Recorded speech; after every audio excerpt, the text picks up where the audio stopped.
Bak lagu lama yang terus berulang, pejabat Pemda lagi-lagi ditetapkan sebagai tersangka dalam kasus korupsi. Kali ini, Gubernur Provinsi A bersama sejumlah pihak lainnya terjaring dalam operasi tangkap tangan yang dilakukan oleh KPK. Gubernur A tersebut ditangkap karena diduga kuat terlibat dalam kasus suap pengadaan barang dan jasa di wilayah Provinsi A. Selain itu, sepanjang Juni 2020, tercatat ada 6 pejabat Pemda yang terpaksa menjadi tahanan KPK karena diduga melakukan tindakan korupsi dengan kasus penyalahgunaan wewenang dalam pengelolaan anggaran dan kasus suap. Bapak Ibu, tadi itu adalah gambaran bagaimana jika aktivitas pengawasan inter di daerah tidak berjalan secara efektif. Maraknya berita penangkapan pejabat Pemda dikarenakan kurang memadainya kinerja aparat pengawasan di daerah, di mana salah satu penyebabnya yaitu kapabilitas APIP yang kurang memadai.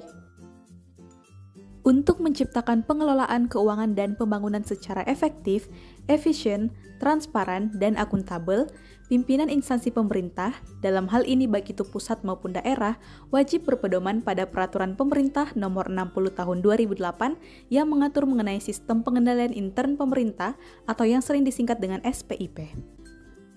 Pasal 11 dalam peraturan tersebut menekankan pentingnya perwujudan peran APIP yang efektif sebagai mitra kerja strategis bagi kementerian, lembaga, dan Pemda untuk mendukung level maturitas implementasi SPIP dan efektivitas manajemen risiko. Saya Agatha Miriam, dan pada sesi singkat ini akan menjelaskan kepada Bapak Ibu mengenai overview penilaian kapabilitas APIP. Peningkatan efektivitas pengawasan intern menuntut adanya peningkatan kapabilitas APIP pada kementerian, lembaga, dan pemerintah daerah, di mana pengawasan intern oleh APIP dilakukan dalam bentuk assurance dan consulting.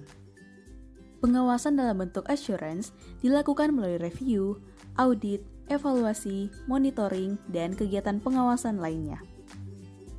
Sedangkan consulting dilakukan dalam bentuk rekomendasi atau solusi atas suatu permasalahan tertentu oleh pihak yang membutuhkan saran, dalam hal ini yaitu kementerian, lembaga, atau Pemda. Berdasarkan Peraturan BPKP Nomor 8 Tahun 2021 yang mengatur mengenai penilaian kapabilitas APIP pada kementerian, lembaga, dan Pemda, kapabilitas APIP adalah kemampuan APIP untuk melaksanakan aktivitas pengawasan yang ditunjang dengan dukungan pengawasan yang baik sehingga dapat mendorong hasil pengawasan yang berkualitas. Dan dengan demikian, APIP dapat mewujudkan perannya secara efektif.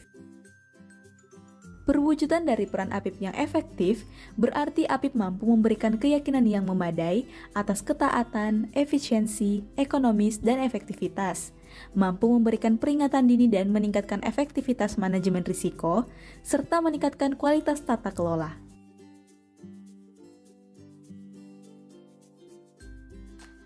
Lalu, apa sih peran BPKP dalam kapabilitas APIP? Mengacu kepada PP Nomor 60 Tahun 2008, BPKP diberi mandat dalam pembinaan penyelenggaraan SPIP. Terkait dengan hal tersebut, peran BPKP dalam pembinaan penyelenggaraan SPIP terdiri atas peran sebagai pembina atau assist dan penilai atau assess. Dalam perannya selaku pembina, BPKP telah membuatkan pedoman-pedoman, petunjuk pelaksanaan, dan petunjuk teknis terkait kapabilitas APIP, memberikan diklat bagi SDM APIP melalui Pusdiklatwas BPKP, melakukan pembinaan pejabat fungsional auditor melalui Pusbin JFA, melakukan sosialisasi, serta menyediakan layanan bimbingan dan konsultasi yang dapat dilakukan secara daring menggunakan berbagai saluran komunikasi maupun secara luring di kantor perwakilan BPKP tiap provinsi, khususnya melalui bidang P3A. Sedangkan, selaku penilai, BPKP bertindak sebagai evaluator atas hasil penilaian mandiri oleh APIP. Penilaian kapabilitas APIP terdiri atas rangkaian kegiatan penilaian yang melibatkan APIP daerah dan BPKP, mulai dari penilaian mandiri, evaluasi atas hasil penilaian mandiri, termasuk proses ekspos panel di BPKP pusat dalam tujuan untuk menetapkan tingkat kapabilitas APIP. Nah, Bapak Ibu, terkait dengan hal ini, Deputi Bidang PPKD telah menyusun suplemen daftar uji dan bukti pendukung penilaian kapabilitas APIP bagi kementerian, lembaga, dan pemerintah daerah. Adapun ruang lingkup pembahasan dalam suplemen ini yaitu meliputi hubungan antar komponen penilaian, penjelasan atas uraian aspek penilaian, contoh bukti pendukung atau dokumen yang harus dipenuhi untuk melakukan penilaian, tata cara penilaian, langkah pengujian, dan ilustrasi penilaian kapabilitas APIP hingga level 4. Selain itu, sebagai bahan pembelajaran bagi APIP dalam melakukan penilaian, juga telah tersedia kertas kerja penilaian mandiri berupa tabel Microsoft Excel, di mana dalam tabel tersebut ada penjelasan mengenai dokumen-dokumen yang harus dipenuhi untuk penilaian setiap elemen, disertai dengan simulasi leveling kapabilitas APIP dan hasil penilaian untuk setiap elemen. Ruang lingkup penilaian kapabilitas APIP terdiri atas 4 bagian, yaitu mekanisme penilaian, komponen penilaian, aspek penilaian, dan periode penilaian. Yang pertama, kita akan membahas mengenai mekanisme penilaian. Mekanisme penilaian kapabilitas APIP terbagi atas penilaian mandiri oleh APIP KLD, evaluasi dan penetapan hasil oleh BPKP, dan monitoring tindak lanjut oleh BPKP dan APIP KLD. Penilaian atas kapabilitas APIP selalu harus diawali dari penilaian secara mandiri oleh masing-masing APIP.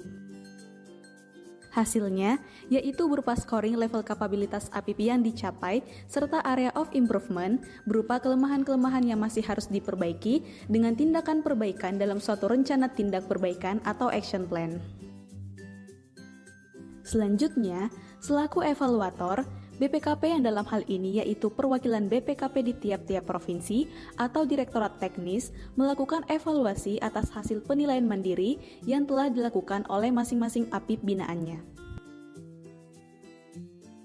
Terakhir, BPKP Pusat melakukan pengujian atas hasil evaluasi BPKP perwakilan melalui suatu ekspos oleh tim panel yang terdiri atas Direktur Pengawasan Tata Kelola Pemerintah Daerah, Auditor Utama BPKP, dan para koordinator pengawasan.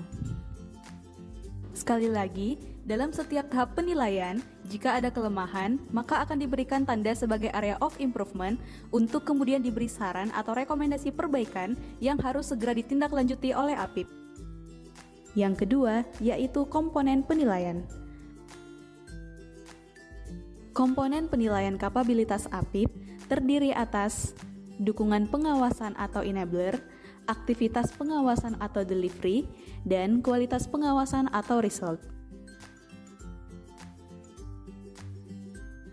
Secara keseluruhan, komponen dukungan dan aktivitas pengawasan dalam penilaian kapabilitas APIP dijabarkan ke dalam 6 elemen dan 18 topik, di mana komponen dukungan pengawasan terdiri atas 5 elemen dan 14 topik, sementara untuk aktivitas pengawasan terdiri atas 1 elemen dan 4 topik.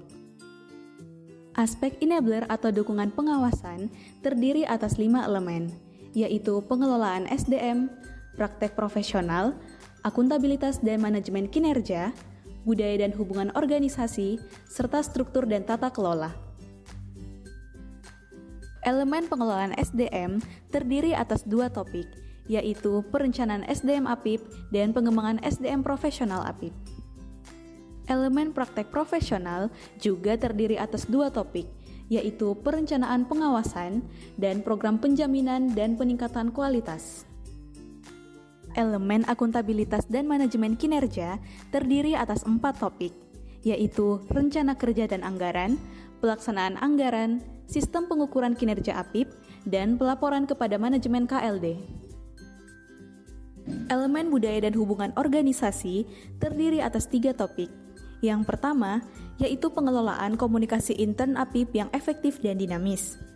Penggunaan teknologi informasi sangatlah penting dan mendesak. Untuk intern BPKP misalnya, digunakan melalui monitoring SIMA, SIM HP, SAKIP, dan sebagainya. Topik yang kedua, yaitu hubungan APIP dengan manajemen, di mana APIP diharapkan mampu berpartisipasi secara aktif dalam setiap forum, pertemuan atau komunikasi dengan pimpinan KLD guna kepentingan organisasi dengan tetap menjaga independensi dan objektivitas APIP. Topik yang ketiga, yaitu koordinasi dengan pihak lain yang memberikan saran dan penjaminan, misalnya BPK, BPKP, KPK, maupun inspektorat KLD lainnya untuk menghindari tumpang tindih pengawasan. Dan elemen yang terakhir, yaitu elemen struktur dan tata kelola. Elemen struktur dan tata kelola terdiri atas 3 topik. Topik yang pertama yaitu mekanisme pendanaan. Topik mekanisme pendanaan dimaksudkan agar ada kepastian akan pendanaan yang mandiri, cukup, dan transparan bagi APIP, sehingga APIP mampu melaksanakan aktivitas pengawasan secara optimal. Topik yang kedua yaitu akses penuh terhadap informasi organisasi, aset, dan SDM, di mana APIP diberi kewenangan dan tidak dibatasi untuk mendapatkan akses sumber daya KLD secara keseluruhan, baik dalam bentuk informasi, aset, dan pemenuhan SDM APIP yang diperlukan dalam pelaksanaan pengawasan. Dan topik yang ketiga yaitu hubungan pelaporan, untuk memastikan terjadinya hubungan pelaporan formal atas aktivitas pengawasan intern serta penguatan independensi melalui mekanisme pelaporan dan komunikasi secara langsung kepada pimpinan KLD. Pada aktivitas pengawasan atau aspek delivery hanya terdapat 1 elemen, yaitu peran dan layanan, dengan 4 topik, yaitu topik audit kinerja berbasis risiko atau performance audit, audit ketaatan atau compliance audit, assurance atas governance, risk and control, serta jasa konsultasi atau advice. Audit kinerja berbasis risiko atau performance audit merupakan audit kinerja yang dilaksanakan dengan tujuan untuk mengukur capaian kinerja, memberikan saran perbaikan kinerja, dan saran pengelolaan risiko organisasi. Hasil dari audit kinerja diharapkan mampu mengukur capaian kinerja, memberikan nilai tambah terhadap aspek ketaatan, keekonomisan, efisiensi, dan efektivitas program pemerintah yang sifatnya strategis atau sangat penting, serta memperbaiki pengelolaan risiko dengan mengoptimalkan sumber daya KLD. Audit ketaatan atau compliance audit dilakukan untuk memastikan bahwa semua prosedur atau area yang diaudit telah sesuai terhadap peraturan perundang-undangan yang berlaku. Misalnya, audit ketaatan terhadap peraturan yang berlaku dalam kegiatan pengadaan barang dan jasa pemerintah. Assurance atas GRC, yaitu APIP daerah melaksanakan kegiatan pengawasan atas seluruh OPD binaannya untuk menilai bagaimana implementasi SPIP oleh masing-masing OPD. Hal ini mengingat bahwa penilaian atas implementasi SPIP mencakup keseluruhan aspek GRC, yaitu efektivitas dan kecukupan tata kelola, manajemen risiko, dan proses pengendalian organisasi. Ruang lingkup penilaian kapabilitas APIP berikutnya, yaitu aspek penilaian. Aspek penilaian kapabilitas APIP mencakup kebijakan, implementasi, dan hasil atau kualitas pengawasan. Ruang lingkup penilaian yang terakhir yaitu periode penilaian. Pada bulan Januari hingga Juni setiap tahunnya, masing-masing APIP akan melaksanakan penilaian mandiri atas kinerja tahun sebelumnya. Selanjutnya, pada bulan Juli hingga Agustus, perwakilan BPKP atau Direktorat Teknis akan melakukan evaluasi atas hasil penilaian mandiri oleh APIP tersebut. Dan tahap terakhir penilaian dilaksanakan melalui ekspos tim evaluator kepada tim panel BPKP Pusat pada bulan September, Oktober, dan November setiap tahunnya. Hasil dari penilaian kapabilitas APIP yaitu berupa scoring yang menunjukkan leveling capaian kapabilitas, di mana karakteristik level kapabilitas APIP terdiri atas 5 level. Pada level pertama atau yang paling dasar, juga disebut sebagai inisial, yaitu ketika organisasi APIP telah terbentuk dan terdapat kebijakan yang memberikan APIP mandat untuk melakukan pengawasan. Pada level kedua atau structure, APIP telah mengimplementasikan mandat pengawasan dengan kualifikasi dan kompetensi SDM APIP yang memadai. Pada level ketiga atau integrate, APIP telah melaksanakan aktivitas pengawasan berupa pemberian jasa assurance dan consulting sesuai dengan standar dan hasil pengawasan APIP sudah berkualitas. Jika telah mencapai level 4 atau manage, APIP telah menjadi mitra strategis dan pengawasan APIP terkait tata kelola, manajemen risiko, dan pengendalian GRC telah dilaksanakan secara berkelanjutan dalam mendukung pencapaian program dan tujuan organisasi berkelanjutan. Apabila laporan hasil evaluasi APIP menunjukkan kualitas pengawasan yang selalu mencapai level 3 selama 3 tahun, APIP bisa diajukan dalam penilaian mandiri sebagai level 4. Level yang kelima atau yang paling tinggi yang disebut dengan optimize, yaitu ketika APIP sudah mampu memberikan keyakinan penuh atas pencapaian tujuan organisasi, yaitu efektivitas dan efisiensi organisasi dalam pelaporan keuangan, pengamanan aset, serta ketaatan peraturan perundang-undangan. Bersama-sama, mari kita wujudkan peran APIP yang efektif dalam pengawasan intern. Sampai jumpa di lain kesempatan.